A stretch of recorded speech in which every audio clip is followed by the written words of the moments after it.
14h03 sur Europe 1, merci de nous rejoindre. C'est l'heure de débuter nos grands entretiens politiques de l'après-midi. Et ma première invitée, Shannon Seban, secrétaire nationale des Républicains en charge de la lutte contre l'antisémitisme et le racisme. Bonjour Shannon. Bonjour. Bienvenue sur Europe 1.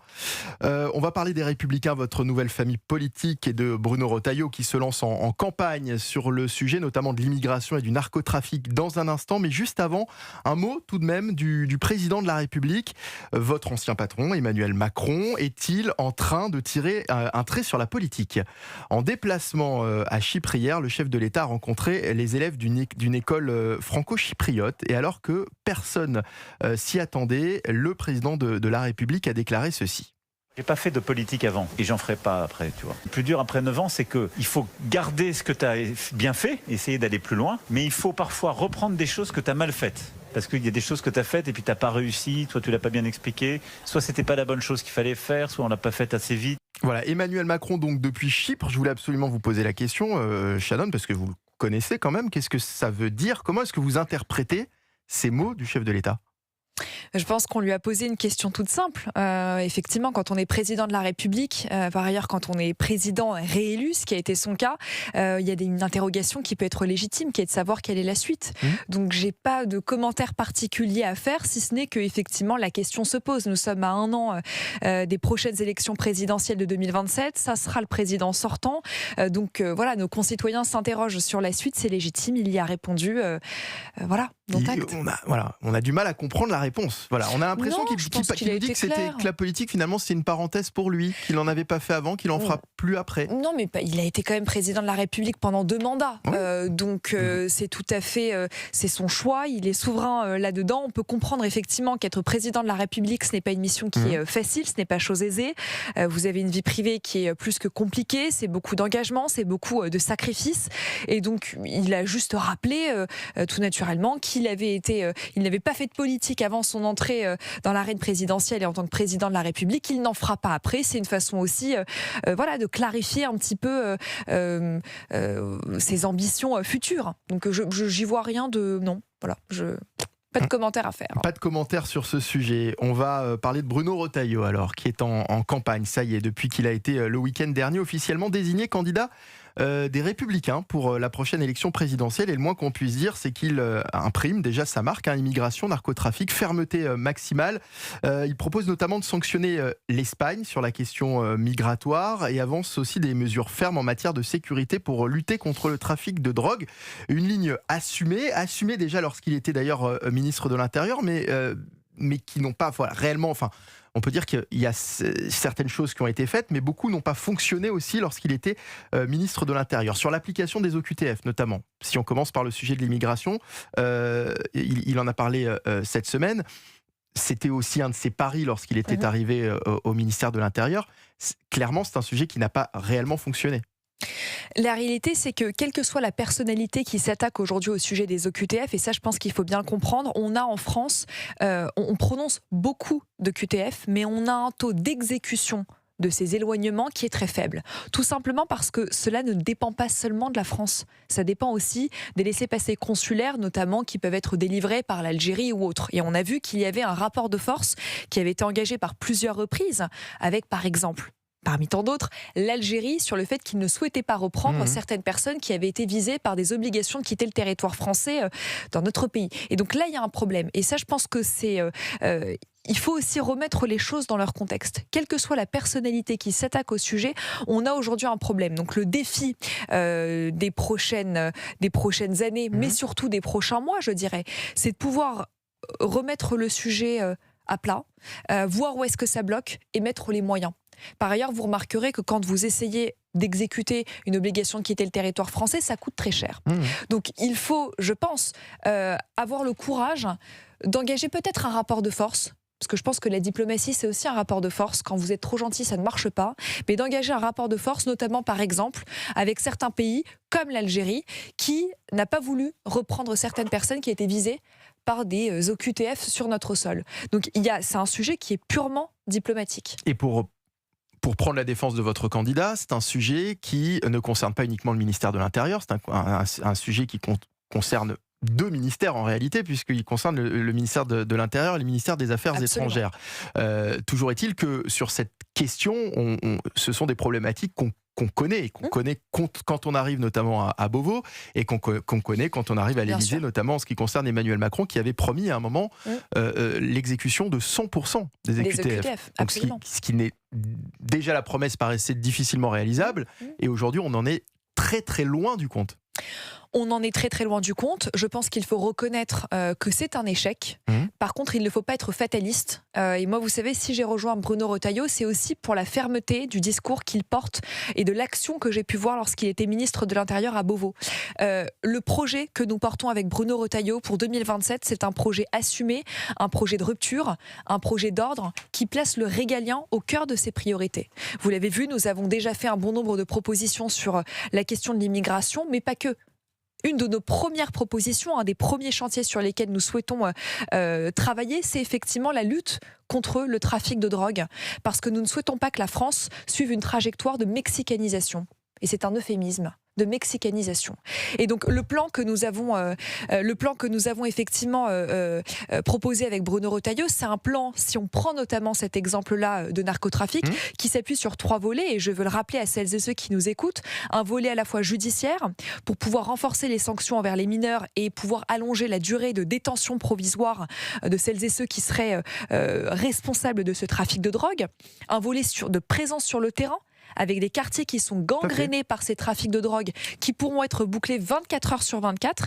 Et puis ensuite, un volet plus administratif pour pouvoir nous donner les moyens de taper au portefeuille de ces trafiquants de drogue. On va en parler de ce sujet dans une seconde. On va justement avant écouter Bruno Retailleau, qui était donc en déplacement à Nanterre. C'est à ce moment-là qu'il a fait ses annonces dans le quartier Pablo Picasso de Nanterre, et qui a promis donc ce plan d'urgence anti-trafic. On l'écoute.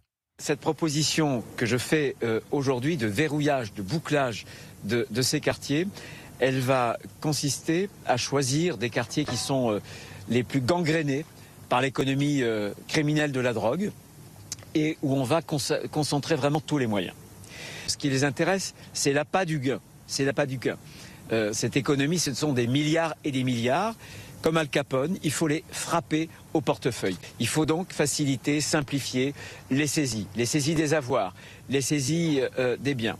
Il ne pourra pas y avoir de réponse judiciaire si on n'a pas une sanction, des sanctions beaucoup plus fermes, beaucoup plus importantes, et notamment vis-à-vis de la justice des mineurs. Bruno Retailleau hier, lors de ce déplacement à Nanterre. On ne peut qu'être d'accord, bien évidemment, avec les paroles de Bruno Retailleau, avec ces propositions-là, mais il y a une chose qui en ressort quand même, Shannon Seban, qui ressort de ces propositions en matière de sécurité, ce sont les moyens. C'est-à-dire les propositions demandent des moyens considérables. Contrôler 24 heures sur 24, 7 jours sur 7, les entrées, les sorties dans ces zones, on fait comment alors que on ne fait que dire en ce moment aux Français qu'on n'a plus d'argent. Mais vous savez, Bruno Retailleau, si vous remarquerez dans ses annonces, Bruno Retailleau a eu le mérite d'aborder un point qui est très peu soulevé par certains candidats à la présidentielle, qu'on entend ici et là comme étant les plus grands défenseurs et les plus grands connaisseurs de cette lutte effectivement contre le narcotrafic. C'est un des seuls candidats à proposer aujourd'hui, si ce n'est le seul, un changement de la Constitution. Et on ne peut pas rester fixé aujourd'hui sur un texte qui date de 1985 et qui n'est plus adapté aux réalités du terrain de 2026. Et donc pour que ce plan de lutte contre le narcotrafic soit opérationnel, pour qu'il puisse être efficace, nous assumons de dire aujourd'hui qu'il faut pouvoir mettre un coup de pied dans la fourmilière en changeant la Constitution, et notamment ce texte qui aujourd'hui n'est plus adapté à la réalité du terrain. Vous savez, le plan que nous proposons aujourd'hui pour lutter contre le narcotrafic, c'est un plan qui est réaliste et qui est surtout non pas ambitieux, mais c'est, si vous voulez, le minimum qu'on puisse aujourd'hui proposer par rapport à la réalité du terrain. Des règlements de compte, des fusillades dans notre pays. C'est ça aujourd'hui le projet que nous souhaitons porter pour notre pays, la France ? Non, je ne le crois pas. Et donc, assumer aujourd'hui de se lancer effectivement dans cette course pour la présidentielle, en replaçant le régalien au cœur de nos priorités, avec en premier lieu la lutte contre l'immigration illégale et la lutte contre le narcotrafic, c'est finalement dire tout haut ce que beaucoup pensent tout bas. Quand Alors, vous regardez notre plan, ce ne sont pas seulement des effets d'annonce, il est assez détaillé avec des mesures très claires qui peuvent paraître ambitieuses, mais avec un changement de la Constitution, je vous assure que tout est faisable. Alors, pour revenir sur le sujet de l'immigration, justement, Bruno Retailleau pointe du doigt l'Espagne, mais ne parle pas réellement du problème de fond qui est l'Europe aujourd'hui. Mettre l'Espagne sur le banc des accusés, c'est une chose, mais s'ils choisissent de régulariser un demi-million de sans-papiers, c'est finalement leur choix aujourd'hui. C'est le choix de l'Espagne qui a fait effectivement de régulariser 500 000 sans-papiers. J'imagine qu'on n'aimerait pas non plus qu'un autre pays nous dicte à nous notre politique intérieure. Le problème, c'est si cette immigration devient la nôtre et qu'on ne l'a pas choisie. Le problème, il est là aujourd'hui.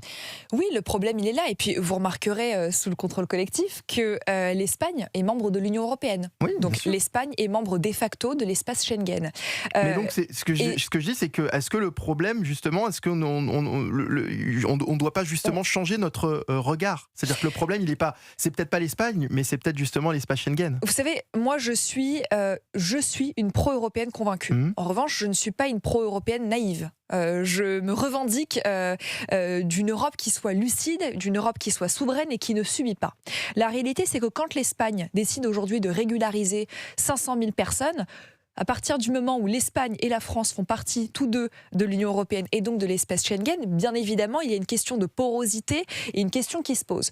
Dans notre pays aujourd'hui, où on a une pression migratoire qui est assez importante, je pense qu'on doit effectivement être particulièrement attentif dans la façon dont nous percevons notre politique migratoire, des choix qui sont faits par les uns et les autres, et notamment des pays qui se situent, des pays voisins, au premier rang desquels l'Espagne. Donc oui, cette décision de l'Espagne et de M. Sanchez ne m'étonne pas par ailleurs, parce qu'il a une politique qui est assez contestable sur certains sujets. Moi, je ne suis pas, si vous voulez, une adepte de la politique qui est menée par M. Sanchez sur un bon nombre de sujets, malheureusement. Mais je crois qu'effectivement, cette décision, elle doit être regardée de très près. Et surtout, vous remarquerez que Bruno Retailleau a tout de suite décidé de réagir et a été un des seuls à réagir immédiatement face à cette décision de Pedro Sanchez. Shannon Seban, j'entends et vous avez en partie répondu à la question que j'allais vous poser, c'est-à-dire que finalement Pedro Sanchez, pour le coup, il n'y a aucune surprise dans cette décision qui a été prise par Pedro Sanchez aujourd'hui. On connaît sa position, on connaît sa politique aujourd'hui d'extrême gauche sur de nombreux sujets, notamment sur le sujet de l'immigration, sur la politique internationale également, qui est menée aujourd'hui par l'Espagne. Donc sur ce sujet-là, il n'y a pas de question, il n'y a pas de surprise réelle. Le problème, c'est qu'aujourd'hui, c'est la politique qui est menée par l'Espagne, que les Espagnols ont choisi, puisque Pedro Sanchez a été élu.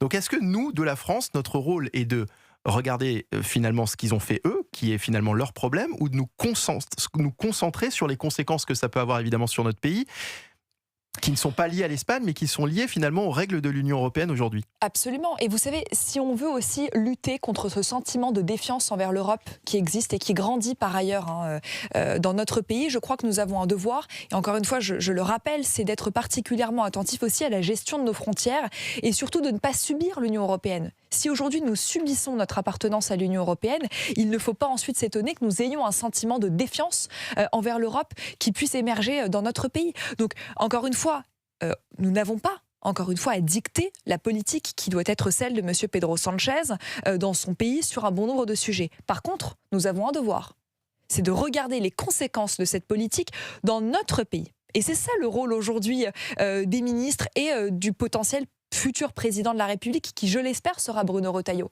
C'est effectivement de faire prendre conscience que, attention, on a un pays voisin, l'Espagne, qui décide de régulariser 500 000 papiers.